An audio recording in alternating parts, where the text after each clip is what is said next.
Abra sua Bíblia no livro de Salmos, Salmo de capítulo 7. Esse período de tempestade na igreja. Tempestades, o que são tempestades? Espiritualmente falando, são momentos difíceis em nossas vidas, não é? Tempestades, não é verdade? Tem tempestades fortes, tem tempestades mais amenas, tem tempestades intermitentes, vão e vêm, não é assim? Tem tempestades que vêm bem bruscamente, de repente, com toda a força e violência. Tem tempestade que dura mais, tempestade que dura menos. Mas uma coisa a palavra garante, que depois de toda tempestade sempre virá o quê? A bonança. E para viver a bonança que vem depois da tempestade, nós já aprendemos o quê? Que temos que nos saber portar em meio à tempestade. Porque se não soubermos nos portar de forma agradável a Deus em meio às tempestades, nós não iremos usufruir da bonança que Deus traz depois, não é, povo abençoado? Tempestade é tribulações, chateações, perdas materiais, perdas de entes queridos. Tempestades são frustrações, sonhos que não se realizam, projetos que não se concretizam, não é verdade? Tempestades, relacionamentos conturbados, relacionamentos que terminam, não é? Tempestade, uma vida financeira abalada, uma vida financeira que não rompe do jeito que a pessoa quer, escassez, momento de dificuldade, enfermidade que vem, uma depressão, uma angústia, tudo isso são tempestades que as pessoas vivem, que os crentes vivem. Ninguém está isento dessas tempestades, sim ou não?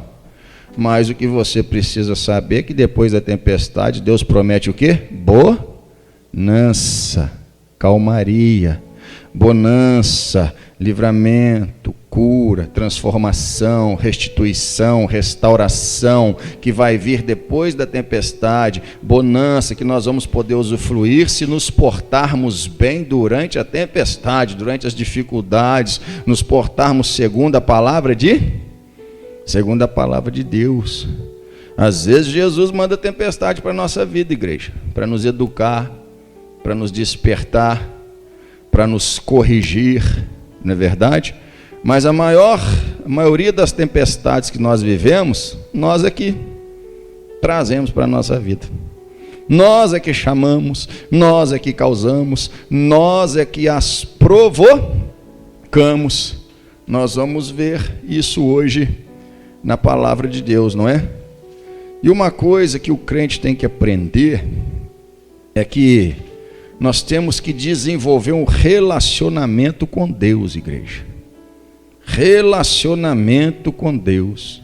E para desenvolver um relacionamento com Deus, é através de envolvimento com Ele, momentos prolongados com Ele, conversas com Ele. Conversa com Deus é oração.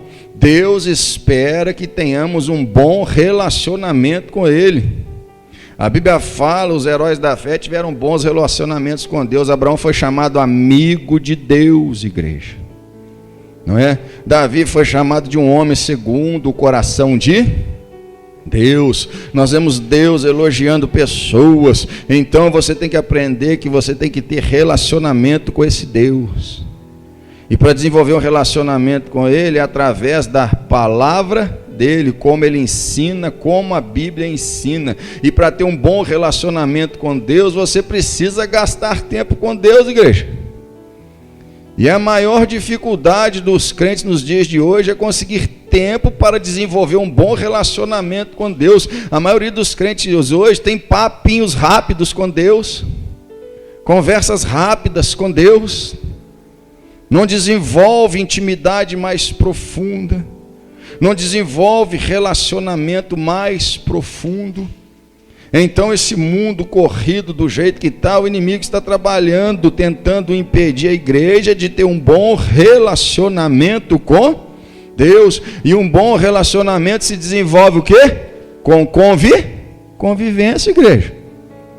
Você não desenvolve um bom relacionamento com um amigo, com um colega, com um futuro marido, se você não tiver momentos com ele, sim ou não? Assim é com Deus. Você tem que aprender a ter momentos com Deus, a ter tempo para Deus, tempo suficiente para você ter um bom relacionamento com o Senhor nosso Deus. E outra coisa que a igreja precisa saber, filho, como é o caráter do nosso Deus. Às vezes o crente, quando fala de Deus, é alguém, um espírito pairando no ar. Oh, Deus está lá só olhando, Deus está só observando. Deus é ativo, Deus está trabalhando, Deus está interagindo, Deus quer interagir com a igreja, Deus está com os olhos atentos sobre os bons e os maus. É isso que a igreja às vezes não pensa. A Bíblia fala que o Senhor não cochila, que o Senhor sequer pisca. A Bíblia fala que nada escapa aos olhos do Senhor, e o nosso Senhor está aí governando de eternidade em eternidade sobre esses dois pilares. Você viu aí que bonito? Ó? Justiça e juízo. É a base do trono de Deus, está escrito na Bíblia. Ele governa sobre esses dois pilares, justiça e juízo.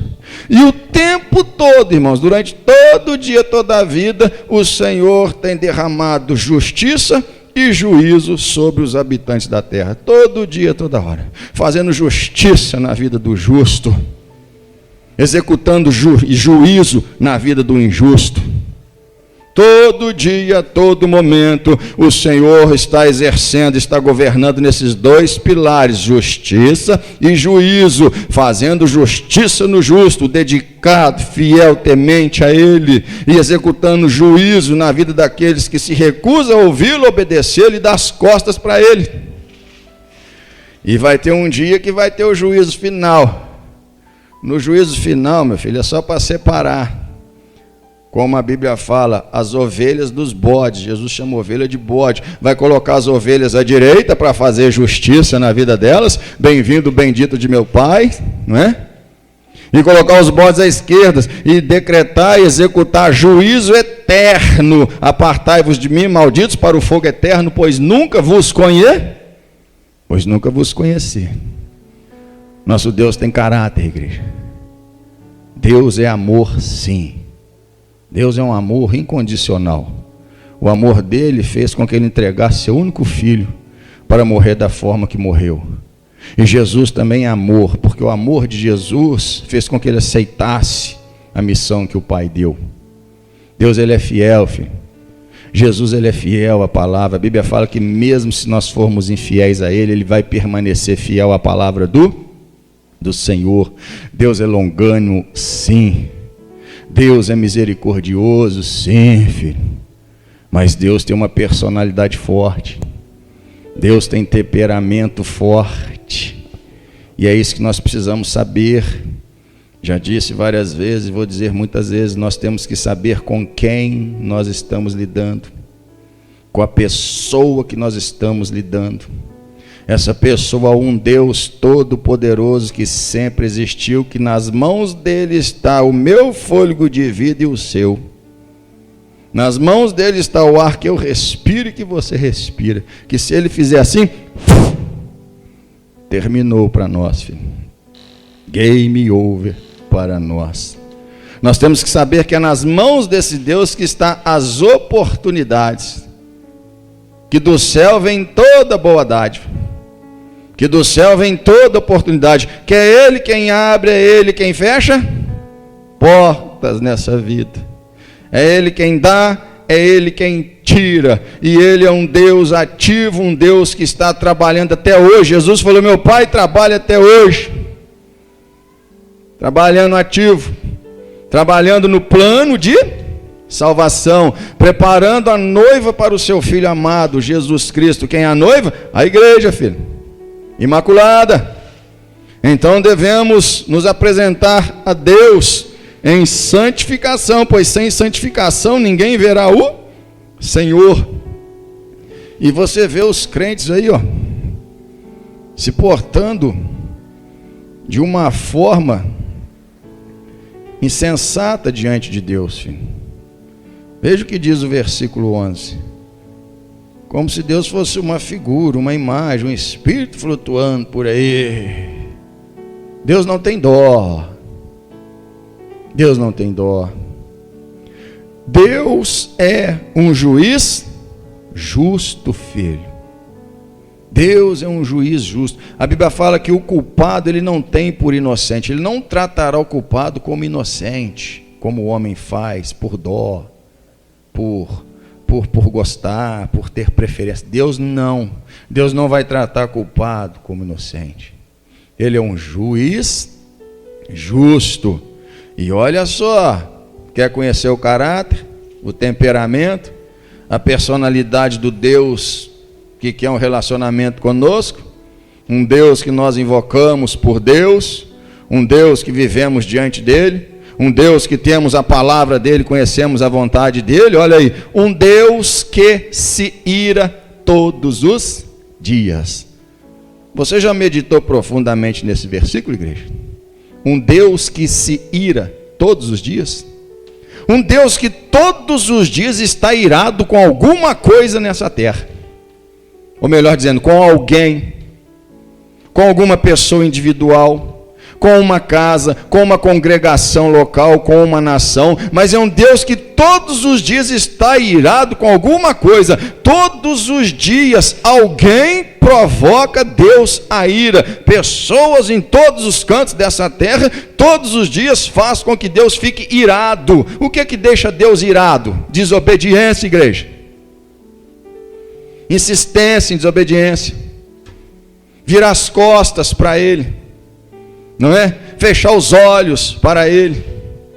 Fazer-se de rogado, de desentendido, de que não está entendendo para que Deus está chamando, qual o chamado que Deus está dando, qual a ordem que Deus está dando, qual direção que Deus está dando, não é? Querendo escapar, querendo fazer do seu jeito. Isso são coisas que fazem com que Deus fique irado todos os dias.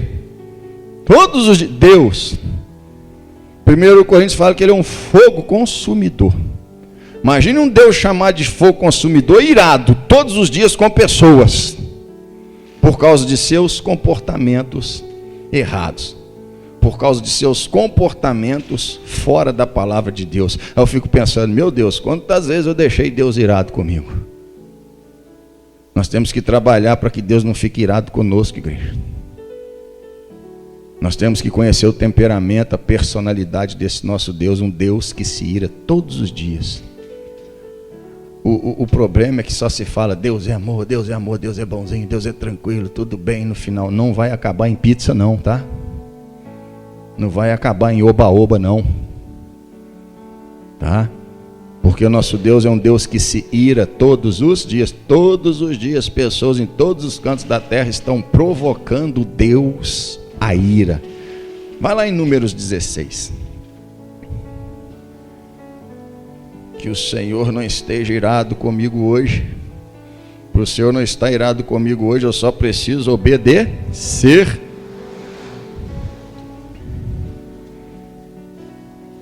Uma coisa que deixa Deus irado é a pessoa, Ele quer ter relacionamento com a pessoa não quer. Deus quer amizade com a pessoa não quer desenvolver amizade com Ele, porque não tem tempo, porque tem outras prioridades. Quando você faz um convite para uma pessoa, coisa boba, vamos comigo ali, vamos na minha casa, você prepara tudo, fazendo o maior caso que a pessoa vai atender o seu convite, vai aceitar o seu convite, infelizmente eu não posso, não dá, você não fica chateado? Sim ou não? Agora imagina Deus que nos convida todo dia para uma vida de temor, servidão, obediência e dedicação a Ele, e todo dia estamos falando não, porque cada dia temos uma coisa diferente para fazer, sim ou não?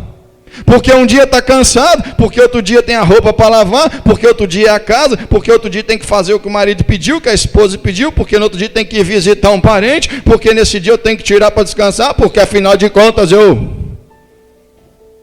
Imagina, os crentes por aí todo dia rejeitando um relacionamento mais profundo com Deus, rejeitando Deus. Deus fica chateado? Fica. A Bíblia fala que o Espírito Santo, ele entristece. Mas ele fica irado, filho. Deus deve pensar, poxa, eu sou Deus. Estou chamando essa pessoa para ter mais tempo comigo, um relacionamento comigo. E ela me fala não assim. As nossas atitudes falam não para Deus, igreja. As nossas atitudes falam não ou falam sim para Deus, igreja. É isso que nós temos que aprender. Não é verdade? A rebelião de Corá conseguiu que Datã e Abirão o acompanhassem, arrumou 200 maiorais em Israel. Qual que era o objetivo de Corá? Destituir Moisés e assumir o comando no lugar de Moisés, não era isso? Rebelião de Corá, Datã e Abirão. Por quê? Eles não concordavam com o jeito que Moisés estava conduzindo as coisas, mas acima de tudo eles queriam o lugar de Moisés.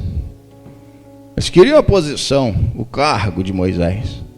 Não é verdade? Por isso fizeram essa rebelião contra Moisés, ajuntaram famílias, ajuntaram pessoas. Corá conseguiu os 200 maiorais de Israel, os 200 maiores, cada um com um incensário ali para queimar. Só que antes dessa rebelião ser contra Moisés, ela era contra Deus, porque Deus levantou Moisés líder, porque tudo que Moisés passava para o povo não vinha do coração de Moisés, vinha do coração do Senhor. Então o povo estava se rebelando contra Deus e não estava concordando, era com Deus. E Deus vendo aquela trama, aquela coisa, Corá, isso, Datã, Abirão, ajuntando, o que aconteceu? Deus ficou irado, filho. Deus falou com Moisés e Arão: sai do meio dessa congregação que eu vou consumi-los como no momento. Olha só Deus irado. Deus ficou tão irado que Deus falou: eu vou consumir esses milhões como num só momento. Veja aí o versículo 20, Números 16, 21. Apartai-vos do meio dessa congregação e os consumirei como num momento. Ou seja, olha o temperamento do Senhor. Naquela hora ele ficou irado com o comportamento daqueles homens. E qual que foi a atitude dele? Consumir Israel inteiro. 3 milhões de pessoas ou mais, ou menos, não sei. Deus falou no versículo 20 aí: apartai-vos, Moisés e Arão, do meio dessa congregação, sai do meio deles que eu vou consumi-los no momento. Piscar de olhos eu os reduzo a cinza. É o que Deus ia fazer, igreja. Vou destruí-los, vou consumi-los. Moisés e Arão podiam ter batido o pé dali, vazado do meio da congregação, ia ficar só cinza e pó, mas naquela hora eles caíram com o rosto em terra e começaram a interceder: não faça isso, Senhor. Apelaram para a misericórdia do Senhor, argumentaram que o nome do Senhor estava em jogo. Por causa de um homem o Senhor vai matar uma congregação inteira. Deus ia, porque todos estavam achando legal o que Corá estava falando. Deus conhece os corações, filho. Por isso que Deus ia matar todos, porque lá no fundo, apesar de nem todos se manifestarem, a maioria, todos eles, exceto o remanescente, não sei, estava achando interessante e queria ver no que ia dar, ao invés de estar orando contra aquela rebelião. Você está entendendo? Quem está entendendo, diga graças a Deus. Prostraram o rosto inteiro e oraram, e aí naquele tempo o Senhor se acalma, e o Senhor fala: tudo bem, não destruo todos, mas os cabeças, os incitantes, os que incitaram, os perturbadores, eu vou dar jeito neles. Deus fez com que a terra abrisse a boca. Corá, Datã, Abirão, as casas deles todos, tudo que eles tinham foram engolidos pela terra. A Bíblia fala que os de fora correram, se afastaram deles. Aí que o povo se afasta, né? Aí que se afasta, não é? Ouviam as vozes deles gritando o clamor deles quando eles desciam vivos ao inferno. E os 200 maiorais, pessoas de nome que Corá chamou para fazer diferença, a Bíblia fala: saiu fogo da parte do Senhor e todos os 200 foram reduzidos a cinzas. Irado. E Deus ia consumir a todos. Várias vezes Deus quis fazer isso. Deus falou: Moisés, deixa eu destruir, eu acabo com essa geração teimosa, e de ti eu faço um outro povo. Deus ainda falou: eu faço um outro povo melhor e mais forte. Jesus falou que até de pedras Deus pode suscitar descendentes a Abraão. Vai lá, Salmo 38. Um crente que não sabe o Deus que ele está lidando, coitado desse crente, que acha que está lidando com um Deusinho. Nosso Deus não é um Deusinho. Nosso Deus não é omisso. Nosso Deus nem pisca. Nosso Deus não é relapso. Nosso Deus não deixa nada terminar em pizza. Nosso Deus não releva nada. Nosso Deus executa justiça e juízo. Misericórdia e graça vai adiante de sua face. Quem apela para misericórdia de coração e se arrepende, aí sim, ele se apazigua com essa pessoa e perdoa. Diga glória a Deus. Deus ia matar Davi, filho, por causa do lance de Batseba e ter matado Urias, marido de Batseba. A questão nem foi tanto o adultério e o homicídio. O caso foi a soberba de Davi. Achar que depois de ter cometido aquele pecado, ele simplesmente, como ele fez, mandou chamar Batseba, amparou a pobre viúva, casou com ela e daria tudo certo. Isso que irritou o Senhor. O pecado irrita o Senhor. Mas o que mais irrita o Senhor é a pessoa achar que pode viver naquele pecado, que pode insistir naquele erro. Davi, durante 1 ano pelo menos, achou que podia viver daquele jeito, que não tinha que ter tido uma conversa com Deus, que não tinha que ter se arrependido, que não tinha que ter buscado um conserto com Deus. No final ele chegou à conclusão: enquanto eu me calei, meus ossos enfermaram. Todo dia eu me revirava na cama, eu gemia, pois todo dia sua mão pesava sobre mim.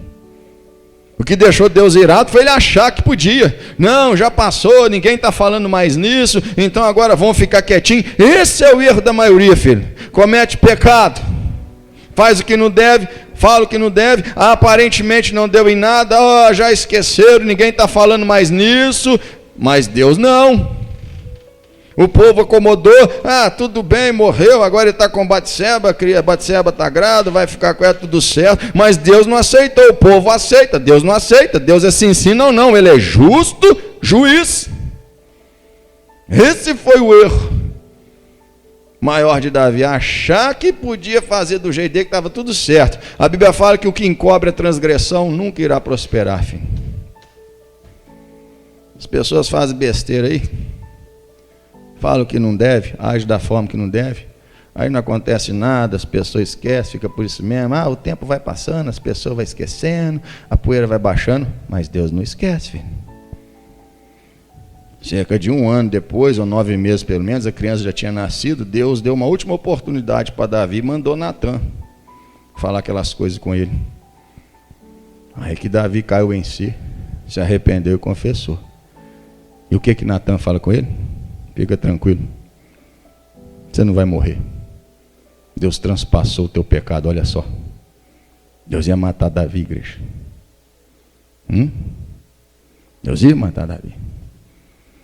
Tem tradução que fala: Deus não vai te matar, transpassou o teu pecado, mas você vai receber o juízo. E o juízo foi pesado, porque tornou a vida de Davi bem mais difícil, sim ou não?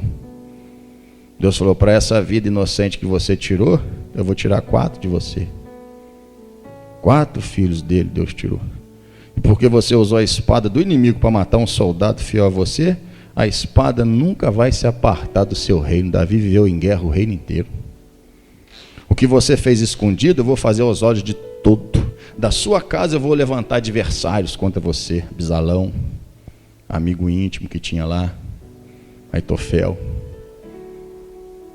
E como eu te chamei de homem segundo o meu coração, te elegi para você ser rei do meu povo, agora você faz isso e as pessoas estão zombando do meu nome.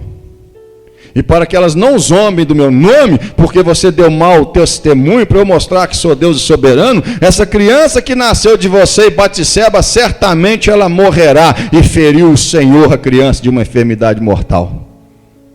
7 dias depois a criança morreu. Já começou o juízo. Tem crente que acha que juízo é só juízo final. O juízo final é só para encaminhar para o céu os salvos e encaminhar para o inferno os perdidos. O julgamento começa pela casa. Nós já estamos sendo julgados desde a primeira palavra que nós ouvimos. cada advertência, cada ensinamento, à medida com que nós reagimos, nós vamos ser justificados ou vamos recebendo juízo nesse dia. Por isso que eu digo, a maior parte das tempestades, se não todas elas, somos nós que chamamos para a nossa vida. Tem gente que vive uma vida de tempestade porque não entende o que Deus está falando. Acha que pode viver daquele jeito assim. Tem que chegar diante de Deus, filho. Tem que chegar. Olha aí o que Davi fala. E essa oração que Davi fez o ajudou um tanto. Em que momento ele fez essa oração? Antes de Deus matá-lo. Versículo 1. Ó Senhor, não me repreendas na tua ira. Meu Deus do céu, Senhor, se acalme primeiro, depois o Senhor resolva o que fazer comigo. Se acalme primeiro, depois o Senhor trate comigo, meu Deus. É isso que Davi estava falando. Davi sabe. E mesmo sabendo, fez o que fez, pastor. Pois é, essa é a inclinação do homem. Por isso nós precisamos de palavra de advertência todo dia. Porque mesmo sabendo, Davi conhecendo Deus como conhecia, olha o que ele fez. Não resistiu à carne, uma mulher bonita tomando banho pelada lá. Aquilo é o diabo que estava tomando banho pelado. E mesmo assim, sabendo, Davi falou, não me repreendas na tua ira. Senhor, se acalme primeiro. Deus fica irado, Deus fica nervoso, mas Deus se acalma, filho. Deus falou que ia destruir Nínive. O povo mudou o comportamento. Deus tirou o juízo, não destruiu Nínive. Mas agora Sodoma e Gomorra, Deus nem mandou aviso. Deus simplesmente fez descer fogo e enxofre do céu. Então o que eu quero que vocês entendam, igreja, é que não se brinca com esse Deus ativo, que está trabalhando para um plano de salvação, que está preparando uma noiva que Ele prometeu ao seu filho. Essa noiva se chama igreja. Ela tem que ser imaculada, ela tem que ser serva, ela tem que ser dedicada, ela tem que ser aprovada. Senhor, não me repreendas na tua ira, nem me castigues no teu furor. Deixe para me castigar depois que o Senhor se acalmar. Deus se acalmou e aí sim não matou Davi.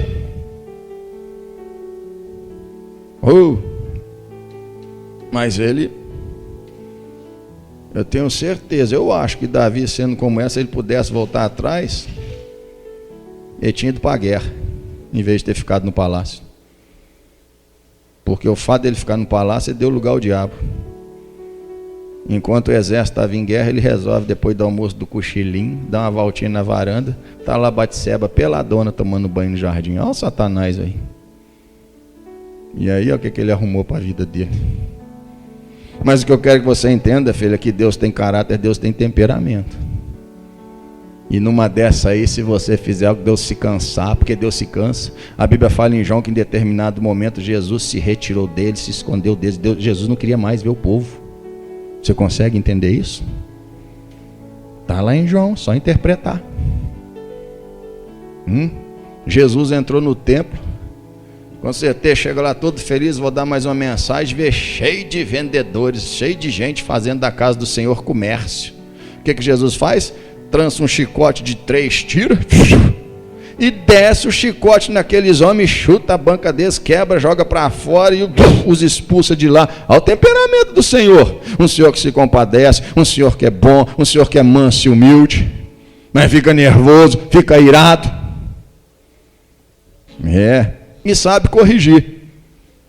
Vai lá em Mateus, nem me castigue no teu furor, Mateus 14.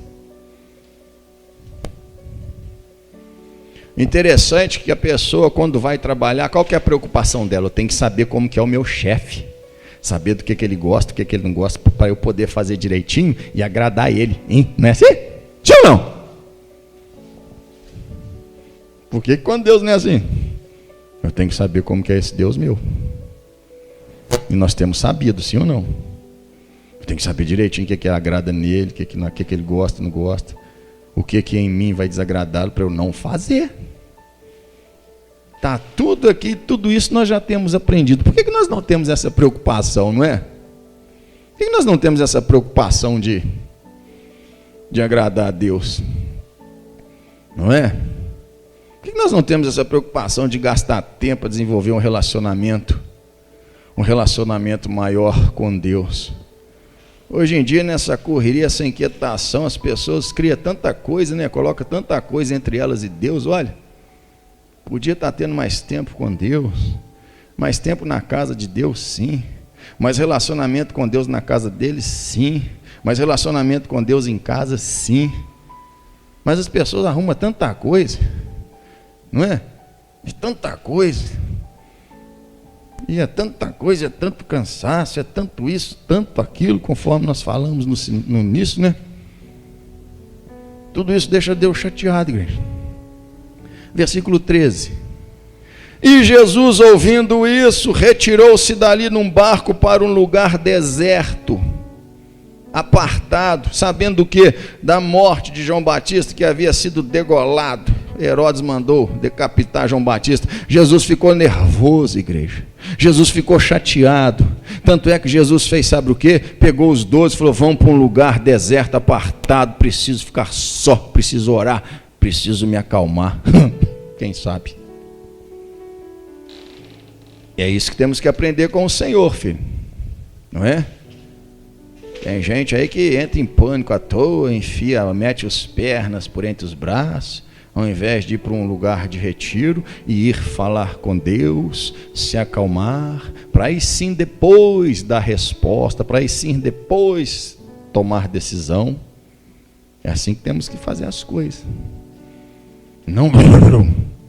Jesus, quando soube da morte de João Batista, ficou chateado e ficou irado, filho. Tá? Mas aí ele foi para um lugar e foi orar, foi esfriar a cabeça. Quando chega a hora de Jesus ser entregue e ser morto, ele é levado a Herodes. Você já prestou atenção que Jesus não disse uma palavra com Herodes? Jesus não falou com Herodes. Jesus simplesmente o ignorou. E a Bíblia fala em Atos lá que um certo Herodes, não sei se é o mesmo, né? Foi comido de bicho. Vivo o bicho de dentro dele, comeu de dentro para fora. Jesus estava bravo com Herodes. Sequer falou com Herodes. Nós temos que examinar essas coisas, igreja. Você não pode ler Bíblia superficialmente. Você tem que ler todo o texto, o que aconteceu antes, o que aconteceu depois. Por que Jesus não disse uma palavra sequer para Herodes? Jesus não queria nem estar olhando para Herodes.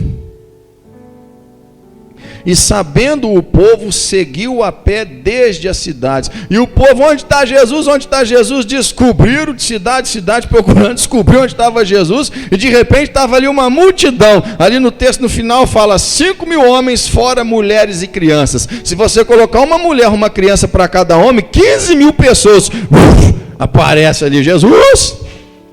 E a Bíblia fala, não nesse evangelho, mas no outro, porque isso você tem que analisar todos os evangelhos, principalmente os sinóticos, que narram os mesmos fatos. Cada um dá ênfase para um detalhe, não é verdade? Jesus lhes pregou acerca do reino de Deus, e aqui já fala, Jesus se compadeceu deles e os curou a todos. Imagine 15.000 pessoas, todas querendo falar com Jesus, todas querendo ser atendidas, todas querendo tocar na orla da veste dele para ser curado. Imagina, 15.000 pessoas para tocar Jesus. E os 12 tendo que organizar aquilo. Os 12 que Jesus chamou para trabalhar com ele. Os 12 obreiros de Jesus que Jesus separou para dedicar a vida a ele. Para gastar tempo com ele. Para abrir mão da própria vida por ele. Para facilitar o trabalho dele. E você vai ver que nesse dia esses discípulos estavam ali com a má vontade. Eles estavam ali, mas o coração deles já estava do outro lago do mar da Galileia, ou lago de Genezaré é o mesmo, ou mar de Tiberíades é o mesmo, é um lago que é cheio pelas águas do Rio Jordão. Você vai ver que eles estavam ali, mas não viam a hora de ir para o lado de lá. Eles já tinham planos para o lado de lá, mas aí uma multidão chega e eles têm que ficar ali um tempo. Às vezes acontece, filho. E é isso aí que Deus faz. Deus sempre nos põe à prova. Às vezes você planeja fazer uma coisa, está ali preparadinho, e Deus vem e te joga uma batata quente na mão para ver o que você vai fazer. Você consegue imaginar? 12 homens organizando 15 mil pessoas, que queria tudo tocar Jesus ao mesmo tempo?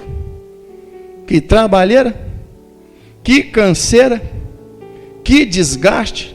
Cansa sim, desgasta sim, fisicamente, psicologicamente, emocionalmente, desgasta, mas só não pode desgastar espiritualmente. Diga graças a Deus. Porque a pessoa, filha, ela pode se desgastar fisicamente, emocionalmente, psicologicamente, mas se ela manter a fé ali em cima, ela vai continuar de pé, vai continuar trabalhando, vai continuar produzindo, ainda que esteja cansada fisicamente, ainda que esteja cansada psicologicamente, emocionalmente, porque ela é movida pela fé. Porque o justo vive da fé. Ela não vai para casa descansar, ela sabe que ela se renova no Senhor. Mas não viam a hora de ir para o outro lado, não é? Não via a hora de acabar aquela multidão ir embora. Aí tem uma hora que Jesus fala assim: como faremos para alimentar essa multidão? E a Bíblia fala no outro evangelho, Jesus disse isso para testá-los, pois sabia muito bem o que havia de fazer. Jesus falou com eles: o que nós vamos fazer para alimentar essa gente? Teve um que falou: Senhor, ainda que arrumássemos 200 dinheiros, muito dinheiro, como buscaríamos comida para tanta gente? Ainda que tivesse dinheiro para comida para 15 mil pessoas, onde que de um momento para o outro se consegue comida para 15 mil pessoas? Fala a verdade, sim ou não? Dinheiro, filho. Tem gente que acha que dinheiro resolve, tem hora que dinheiro é inútil, serve para nada. Dinheiro. Ainda que tivesse dinheiro, onde ia sair pão para 15 mil pessoas? Sim, onde? Ainda que tivesse para comprar, em cima da hora, na virada de um dia. Por isso que Jesus fala que quem confia em dinheiro, em riqueza, é louco. Você vê crente trabalhando para isso, em vez de estar trabalhando para o reino de Deus. Está trabalhando por algo que a ferrugem corrói, a traça consome. Ao invés de estar trabalhando para uma comida que não perece. Vontade de Deus. Não é? Aí chegam os discípulos e falam, a hora que saiu essa conversa, eles aproveitaram, não é? Mestre, manda eles embora, está escrito aí, ó, diga ao povo que vai embora, cada um vai para um lugar, não é? No evangelho de Lucas fala os 12, deixa bem claro que foi os 12. Os 12 chegou até Jesus, falou: despede essa gente, Senhor, enquanto é tempo. E aí cada um dá os seus pulos. Jesus já estava chateado, nervoso. Jesus conhece o nosso coração, sim ou não? Jesus, você vai ver porque o que Jesus mandou, falou coisa no final. Jesus já viu que eles estavam ali só de corpo, mas o coração já estava do outro lado do mar. O coração já estava em casa, o coração já estava no almoço, o coração já estava no serviço, o coração já estava na roupa que vai passar. Por isso que você tem que ter um cuidado, filho, a forma como que você está na casa do Senhor, servindo ao Senhor, trabalhando para o Senhor. Se você realmente está com o coração aqui, ou se está só o seu corpo, seu coração já está em algo lá fora e você não vê a hora disso aqui acabar para você ir para casa. Cuidado. Isso aí também faz com que Deus fique irado. Jesus já tinha visto a má vontade deles. Jesus já tinha visto que eles queriam estar do outro lado. E a hora que Jesus os testa, o que vamos fazer para alimentar toda essa gente? Um fala, ainda que tivesse dinheiro, onde ia comprar? E aí os 12 falam, mande-os embora enquanto é cedo, Senhor. Ou seja, eles que se virem. É isso que Jesus ensina para a gente? Não é? Eles que se virem. Nós somos sal e luz, igreja. Se nós não fizermos diferença na vida das pessoas, não vamos servir de nada. Isso aí já deixou Jesus mais chateado, mais nervoso. Eles que se viram. Jesus falou, não é assim, filho, não é mister que seja assim, não é certo fazer assim. Alimente-os vocês. Vocês que têm que alimentá-los. E agora? Aí Jesus fala para ele, o que vocês têm aí? Aí eles falam, 5 pães e 2 peixes. Na verdade não era eles que tinham 5 pães e 2 peixes. No evangelho de João fala que um rapaz tinha 5 pães e 2 peixes. Esse rapaz, esse alegrou o coração de Jesus nesse dia. Em 15 mil pessoas, aproximadamente. Vamos, né? Estou falando 15 mil, né? Porque 5 mil homens. Para cada homem, uma mulher, uma criança, 15 mil pessoas. Os discípulos que seguiam Jesus e os 12. Ninguém tinha pão, igreja. Ninguém tinha um pão sequer. Em meio a essa multidão de gente, apareceu 5 pães e 2 peixes, que um rapaz tinha levado. Esse rapaz alegrou Jesus. Por quê, pastor? Porque ele estava carregando 5 pães e 2 peixes? A questão não era os 5 pães e 2 peixes. Por que esse rapaz foi até lá com 5 pães e 2 peixes? Ele foi sem preocupação de vir embora cedo. Ele foi sem hora marcada para voltar. Ele foi preparado para ficar o tempo que fosse necessário. Por isso ele levou 5 pães e 2 peixes.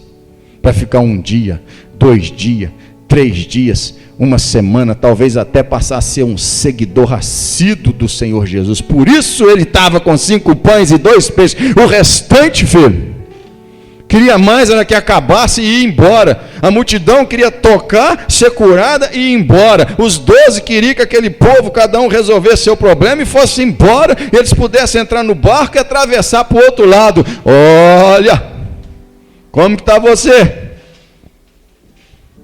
Como que você está diante do Senhor? Jesus vê tudo isso, igreja. Jesus fala atrás aqui: me dá os 5 pães, 2 peixes, ergue aos céus, dá graça e fala com os 12. Agora reparte entre o povo. Organize-os em grupo, fala com eles para sentar na grama e reparte entre eles. E todos comeram até fartar-se. E a Bíblia fala que sobrou 12 cestos. Por que 12, hein? Um para cada apóstolo incrédulo, que queria que o povo se virasse, queria que o povo fosse embora. Aqui não fala, mas no outro evangelho fala, no Mateus, em Marcos fala que Jesus, depois, olha só, como que Jesus prova, como que Jesus testa.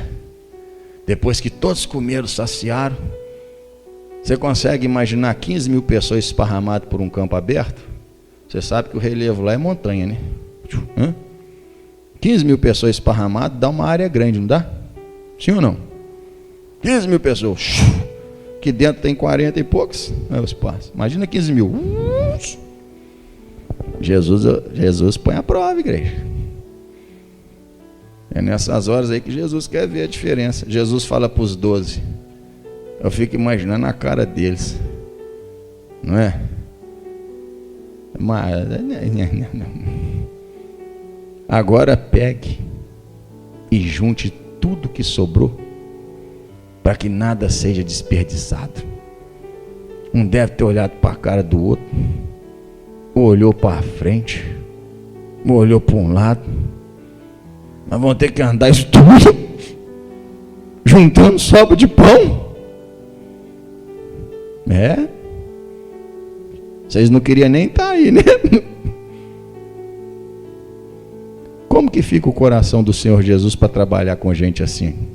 Como você acha que fica? Deu a vida na cruz por mim e por você, e a gente fica cheio de preguiça, cheio de desânimo. Estou me incluindo, porque eu já fui assim, cheio de má vontade, cheio de coisa para fazer em casa. Ah, não tem gasolina, não tem passagem. Ah, hoje eu tenho que fazer isso. Engraçado que essas coisas não impedem a pessoa de levar a vida lá fora, sim ou não? Mas no que diz respeito a Deus, a obra de Deus, a vontade de Deus, tudo isso vira obstáculo. Como que Jesus não fica chateado? Como que Deus não fica irado com esse tipo de comportamento errado nosso? Agora vocês vão juntar tudo que sobrou para que nada se desperdice. Jesus não gosta de desperdício não, viu? A Bíblia fala que o que desperdiça, a miséria o alcançará. Quando a Bíblia fala de desperdiçar a oportunidade com Deus também está incluído, não é? E aí saíram juntando o cesto, voltou cada um com um cesto de pão. Está aqui, Jesus, 12 cestos de pão. Versículo 20, pula para o versículo 20. E comeram todos e saciaram-se, e levantaram dos pedaços que sobejaram 12. Jesus falou: um para cada um de vocês, tá? Da próxima vez vocês traem. Cheios. E os que comeram foram quase 5.000 homens, além das mulheres e crianças. Agora aqui começa, ó. Tá? Agora aqui começa. Agora aqui vai vir, agora aqui começa a correção. É o que eu sempre ensino. Se você não aprender na prática, se você não aprender na teoria, ministração da palavra, está sendo ministrado aqui, tenho certeza, Deus está falando com você como está falando comigo, sim ou não? Se você não entender na teoria e não aplicá-la na sua vida, o que é que eu sempre falo? Deus te põe na prática, sim ou não? Deus te tira da teoria e te leva para a tempestade, te manda para a tempestade, para você aprender na prática, na dificuldade, ficar o dia inteiro de má vontade ali, o dia inteiro com o coração do outro lado do lago. Sabe quantos quilômetros tinha de uma margem para outra? Cerca de 13,5 quilômetros. E o que é que dá isso aí de barco? 2 horas? Acho que no muito 3 horas, sim ou não? 13,5 quilômetros. É daqui ali. Daqui lá na saída da cidade. De barco é o quê? No máximo 3 horas. Vamos julgar para 3 horas. Não é verdade? Versículo 22. A multidão ainda estava lá. E logo ordenou Jesus que os seus discípulos entrassem no barco e fosse adiante para outra banda, enquanto despedia a multidão. Jesus falou para eles: entra no barco e vai para o lado de lá, para onde vocês tanto estão querendo ir, que eu termino sozinho com a multidão. Olha o ponto que chegou a situação. Olha o ponto que chegou a situação. Olha o ponto de irritabilidade, chateação que aqueles 12 causaram. É isso que eu entendo aqui também. Porque às vezes a gente vê essa passagem: multiplicou, vai ter multiplicação na sua vida, não é assim? Toma aqui o seu peixinho e você vai jogar na rede. A pessoa só gosta desse lado, né? Multiplicou. Então hoje eu estou dizendo que você vai chegar em casa e vai lançar a rede e vai vir cheio de peixe. Vai? Se você estiver obedecendo a Deus, você não precisa lançar a rede não, os peixes vêm até você. Diga glória a Deus. Que a Bíblia fala que os que obedecem ao Senhor, as bênçãos virão e o alcançar, e alcançarão o peixe, vem até você. Você não precisa ir até ele não. Mateus 6,45 fala que Jesus os obrigou. Eu acho que nessa hora eles sentiram, falaram: epa, o povo está tudo aqui, o mestre, isso aí deve que era por volta de 3 da tarde, você vai entendendo? O mestre está mandando a gente embora? Não, mestre, nós vamos ficar com o Senhor, ajudar a despedir a multidão. Jesus falou: eu não quero. A Bíblia fala que Jesus os obrigou: entra no barco e vão embora. Olha, agora quem não quer vocês aqui sou eu. É isso que eu entendo. Vocês estão aqui, mas eu vejo dentro de vocês, no coração, nos olhos de vocês, que vocês não querem estar aqui. Vocês querem que o povo vá embora. Por vocês o povo tinha ido embora com fome há muito tempo e vocês já estariam lá do outro lado. Agora eu não quero vocês aqui. Entra no barco e vão. Isso é coisa séria, igreja. Ficar fazendo corpo mole para Deus é perigoso. Eu sempre trouxe isso comigo. Fazer corpo mole para Deus é perigoso. Ou nós dedicamos a vida a Ele, ou não vamos herdar o céu, herdar a vida eterna. Deus, filho, é Deus e essa vida, é Deus e as coisas dessa vida. Quem tem que estar em primeiro lugar? É Deus e nós. Quem tem que estar em primeiro lugar? É Deus e família. Quem tem que estar em primeiro lugar? É Deus e serviço. Quem tem que estar em primeiro lugar? É Deus e descanso, lazer. Quem tem que ter prioridade? Essa é a maior dificuldade dos crentes no dia de hoje. Estão cegos, não estão conseguindo enxergar isso. Estão falando não para Deus a todo momento, em vários tipos de atitude e decisão, estão deixando Deus irado todo dia e nem estão percebendo. Não me castigue no seu furor, Senhor. Não me repreenda na tua ira. Ordenou que fosse adiante para outra banda, enquanto despedia a multidão. Evangelho de Marcos, Jesus os obrigou. E aí começou, meu Deus, mas o mestre está bravo, o que nós fomos fazer? Pois é, Jesus estava chateado por causa de João Batista, e o que vocês deviam ter feito? Tornado o dia dele melhor, mas o que vocês fizeram? Tornaram o dia dele pior. Você consegue entender por esse ponto de vista? Deveriam ter sido aqueles que queriam aliviar o fardo. Para isso Deus deu vocês a ele, para ajudá-lo com o fardo, para facilitar o serviço dele, mas nesse dia também vocês tornaram, foi peso para ele. Já estava chateado. E os 12 reagem dessa forma. Aí chega uma hora que Jesus fala: eu não aguento mais ficar olhando para a cara de vocês, essa cara de preguiça, de desânimo, má vontade, olhar nos olhos de vocês e ver Tiberíades do outro lado. Então entra no barco e vão embora. Vão raciocinar, a igreja, vão pensar. Não, nós vamos ficar, Jesus os obrigou, entra no barco e vão, eu que não quero vocês aqui agora. E Jesus sozinho despediu a multidão. E despedida a multidão, subiu ao monte para orar à parte. Despediu a multidão sozinha, os discípulos já no barco. E depois subiu o monte para orar. E ele já estava orando, e a Bíblia fala: e chegada já a tarde. A tarde nós entendemos que é pelo menos entre 5 da tarde e 6 da tarde, sim ou não? Então Jesus os mandou embora por volta de 2 horas da tarde. 2 horas da tarde já tinham entrado no barco, 2, 3 horas. Então 6 horas da tarde já tinha que estar do lado de lá, fazendo o que eles tanto queriam. Livre, descansando, numa pousada, na casa de um amigo que já tinha dito: hoje eu vou fazer uma comida a hora que vocês vierem para cá, porque era plano atravessar o lago naquele dia e ir para lá. Só que aí de repente uma multidão chega, e dá num dia que João Batista foi degolado. Mas não vai parar os planos de Deus por causa dos acontecimentos dessa vida. Não pode, filho. Você não pode deixar de caminhar na fé por causa de tempestades, por causa de tribulações, por causa de seja lá o que for. Tem que continuar com o plano de Deus em andamento. Conheçamos e prossigamos em conhecer ao Senhor. Então vamos dizer que Jesus os mandou entrar no barco 3 da tarde. Na pior das hipóteses, mais tarde 4 horas, então 3 horas de barco, 7 horas da noite arrebentando, eles já teriam que estar do lado de lá, sim ou não? Está entendendo, igreja?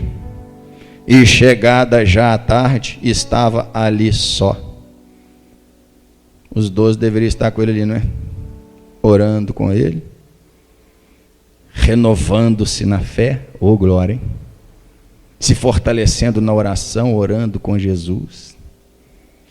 Não é cama, não é sofá, não é um dia de folga que renova a mim e você não, filho, é oração, é vida com Deus. Servir a Deus não cansa não, servir a Deus descansa, tá?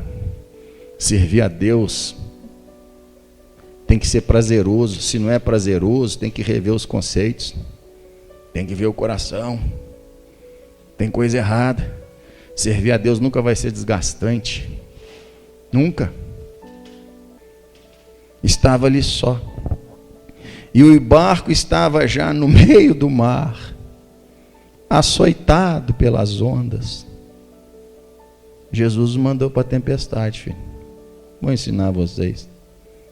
Porque o vento era contrário. Eles queriam ir para o lado de lá, o vento empurrava para o lado de cá. E eles continuaram insistindo. Tem gente que não entende que Deus está usando a tribulação para ensinar alguma coisa. A Bíblia fala que todas as coisas contribuem juntamente para o bem daqueles que amam a Deus. Ou seja, o vento sopra a favor. Se o vento está soprando contrário, filho, se tudo que está fazendo está acontecendo do jeito que... Vamos pensar, igreja. Estamos chateando, desagradando a Deus, não estamos na vontade de Deus, não. Tempestade nunca passa, Não é verdade? Jesus os mandou para a tempestade. Se eles tivessem ficado lá quietinho, de bom coração, ajudado Jesus, aprovado por Deus, depois ia orar com Jesus, aquela oração, iam ser renovados, fortalecidos, né? Jesus ali com eles, aquela coisa abençoada, entrava no barco e fazia assim, ó, do outro lado. Mas aí, ó, açoitado pelas ondas, porque o vento era contrário. Olha só. Mas a quarta vigília da noite, sabe que horas que era isso? O povo naquela época dividia a noite em 4 vigílias. A primeira vigília começava às 6 da noite e até às 9. Segunda vigília, 9 da noite à meia-noite. Terceira vigília, meia-noite às 3 da manhã. Quarta vigília, 3 da manhã às 6 da manhã. 3 horas da manhã estava no meio do mar ainda. Por que nós fizemos isso? Por que não limpamos o coração? Por que não ajudamos de bom grado? Por que nós fomos nos portar desse jeito? Agora está aí, ó, 3 horas da manhã, eles ainda estão lá no sufoco. Praticamente 10, 12 horas de sufoco. Vento contrário, onda açoitando, água entrando no barco, eles pondo água para fora, as ondas jogando água para dentro, eles jogando água para fora, e nada de sair do meio daquele mar, daquela tempestade. Ficaram apavorados, ficaram assustados, achando que ia morrer. Tudo por quê? Por tudo isso que nós ouvimos aqui, ó. É uma tempestade, foi um sofrimento, foi uma tribulação que eles poderiam ter evitado. Sim ou não? Olha aí.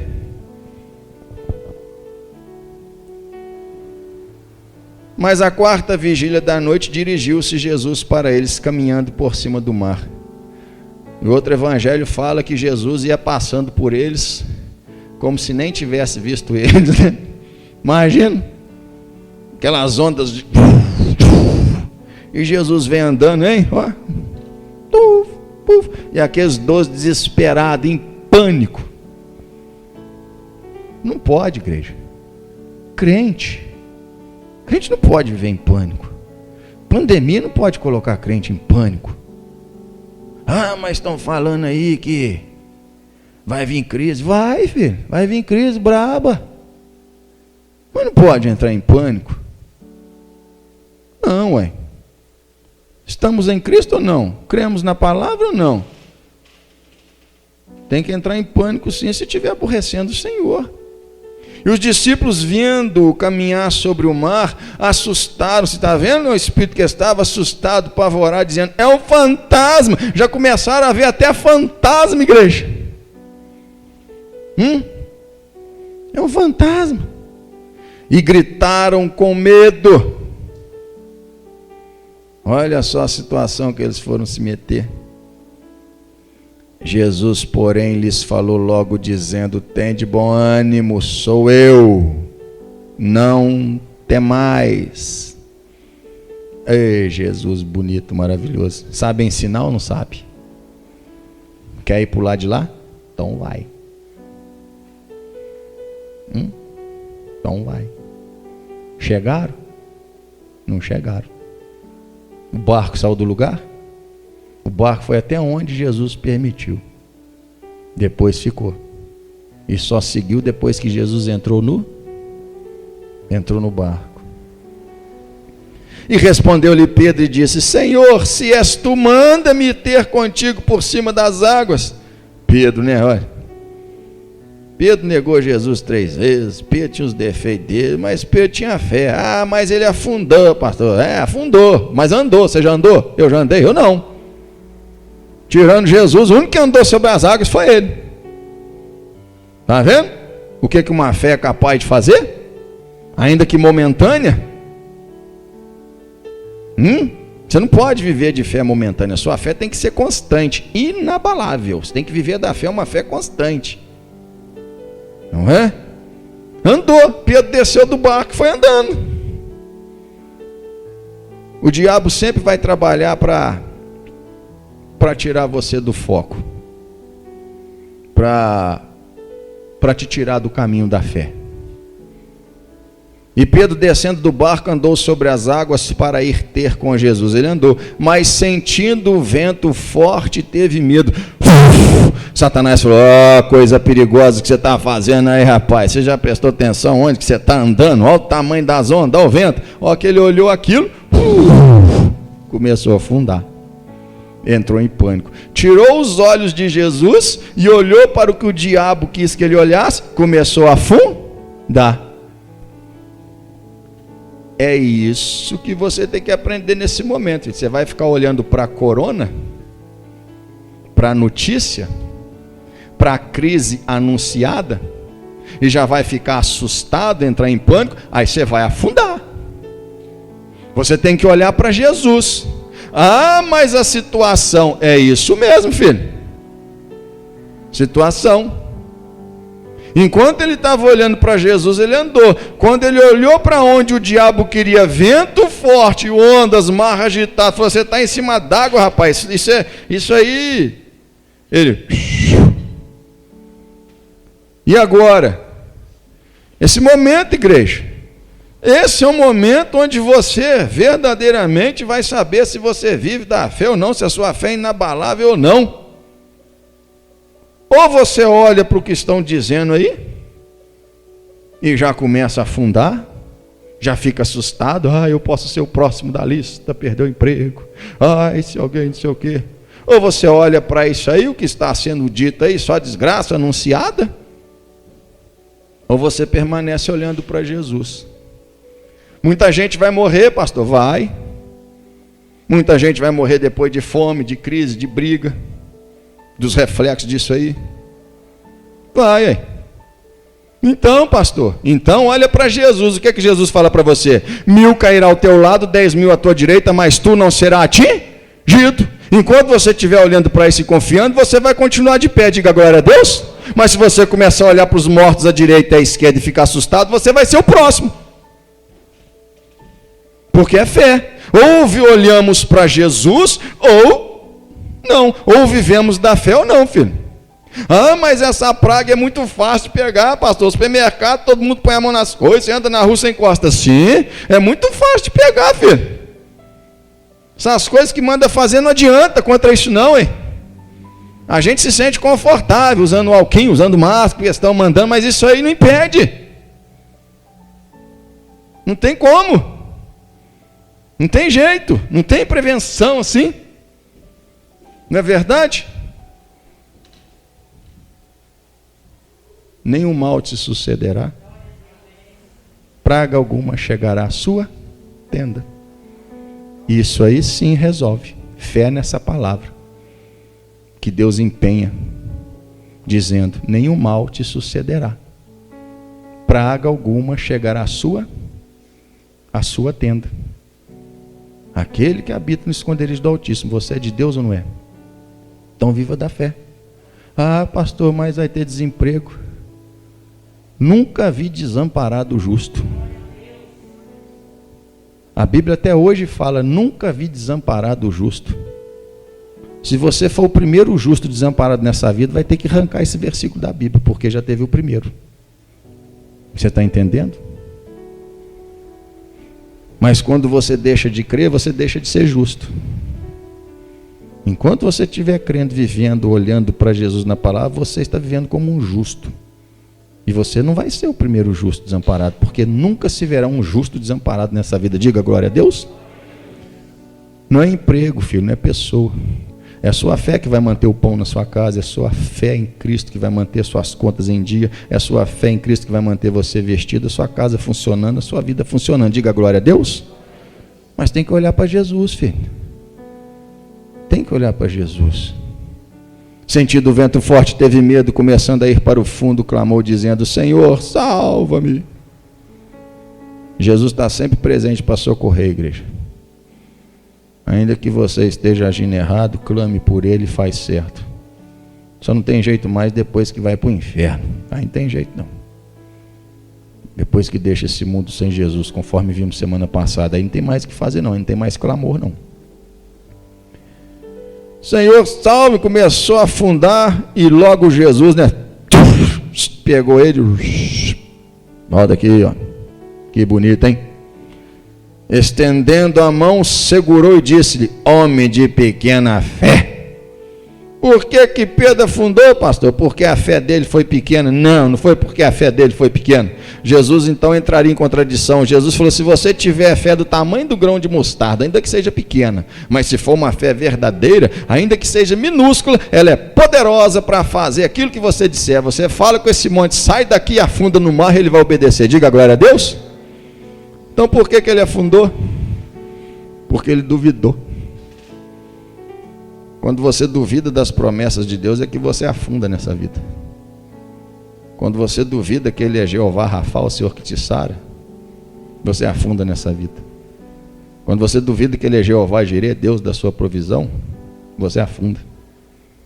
Quando você duvida que nenhum mal te sucederá, praga alguma chegará à sua tenda, ela vai chegar. Homem de pequena fé.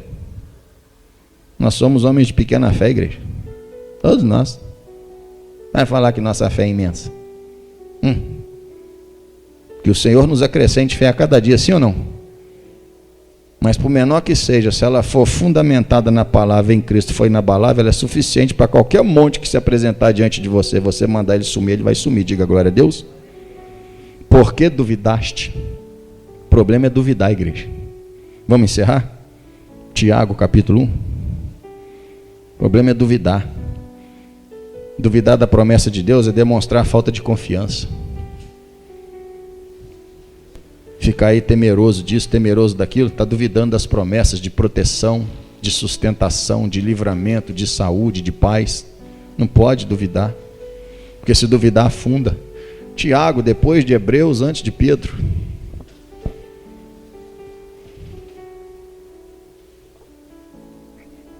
Por que duvidaste? Eu disse vem, você acreditou, veio andando. Aí o diabo te sopra algo no ouvido, você distrai e já duvida, e aí começa a afundar. Homem de pequena fé. O negócio não é o tamanho da fé, filho. O negócio é a dúvida. Versículo 6. Peça, porém, com fé, não duvidando, porque o que duvida é semelhante à onda do mar, que é levada pelo vento e lançada de uma para outra parte. Quem duvida, não é? É facilmente manipulado pelo inimigo, é facilmente manipulado pela circunstância da vida, entra em pânico, fica assustado à toa, como disse: como que eu vou fazer agora? Estão falando que vai mandar embora, estão falando que vai reduzir o salário, estão falando: o que eu vou fazer? Eu vou morrer. É isso. Está entendendo? E aí? Cadê o glória a Deus nessa hora? É nessa hora que você tem que mostrar que vive da fé, filho. É nessa hora que realmente você tem que mostrar que está olhando para Jesus. Eu não duvido, não tenho dúvida alguma que não vai faltar pão, que não vai faltar minhas necessidades diárias. É hora de viver da fé sem duvidar. Quando a pessoa duvida, ela é facilmente manipulada pelo inimigo, que usa circunstâncias da vida para manipular. Ela facilmente abandona o caminho da fé, ela facilmente aborrece o Senhor, ela facilmente retorna a antigos hábitos, ela facilmente relaxa com Deus, ela facilmente abre mão de coisas que não deveria ter deixado. Está entendendo, igreja? Justo vive da fé, filho. Guarda essa palavra no seu coração. Tenha um bom relacionamento com Ele, com Deus. Creia nele. Mantenha os olhos nele. E Ele vai entrar no seu barco. E você vai chegar do outro lado. Diga glória a Deus. Quando Jesus entrou no barco, o que aconteceu? Acabou a tempestade. E aí o barquinho traz Jesus de volta para a sua vida, filho. Tá? Quem sabe você não entrou no barco sem ele? Quem sabe ele não ficou chateado com você e te pôs numa dessa aí, ó, igual pôs os 12. Faz uma reflexão, arrependei-vos, pois, e convertei-vos. Fala com Deus, faz: Jesus, volta para o meu barco, assume o controle. Eu não tenho capacidade de conduzir esse barco, não. Quando ele entrou no barco, acabou a tempestade, não foi isso? E aí, chegou do outro lado. Traz ele de volta.